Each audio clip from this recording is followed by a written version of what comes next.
आईला कुठेच आराम भेटत नाही, खरं आहे ना.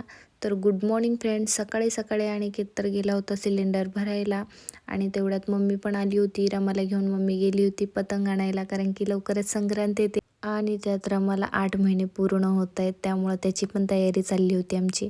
तर मम्मी तर आल्या आल्या लागली स्वयंपाकाला. तेच म्हणत होते मी की आईला कुठेच आराम नसतो का? तसं जरा थोडं शांत बसावंसं वाटत नाही, लगेचच लेकीच्या मदतीला सुरुवात केलेली आहे. तर मम्मी पण आली होती, तर मम्मी स्वतःच बनवायला लागली चिकन, कारण की अनिकेतला ते चिकन खायचं होतं. म्हटली चला मीच बनवते.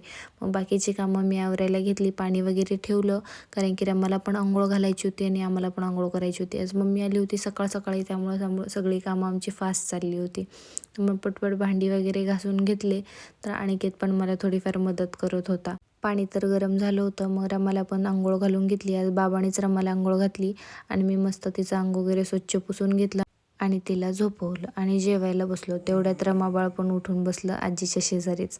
तर आजीच्या ताटात बघून तिचं चाललं होतं तिला कधी चारते, पण तिला पण मम्मी थोडं थोडं भाकरीचा घास चारत होते. मग तिला मस्त असं तयार केलं. परवाचा ड्रेस घातला होता फ्रॉक तिचा, कारण की आम्हाला अजून एक रील शूट करायची होती आणि त्यात आज पिलूला 8 महिने पण कंप्लीट होतात, त्याचंही फोटोशूट करायचं होतं. मस्त असं मकर संक्रांतीचं म्हटलं थीम करूयात आपण. मी इकडे बघा सूर्य बनवायचं चाललं होतं माझं आणि मम्मी इकडे फुलांनी मकर संक्रांती वगैरे लिहिणं चाललं होतं. फुलांनी लिहिलेलं काय आवडलं नाही, मग परत तांदळाने आम्ही मकर संक्रांती लिहिलं. अनिकेतने इकडे पतंग बनवले होते छोटे छोटे, ते पण लावून घेतले. इकडे अनिकेत काम करतोय थोडंसं, म्हणून मग तोपर्यंत मी रमाला खेळवत बसले.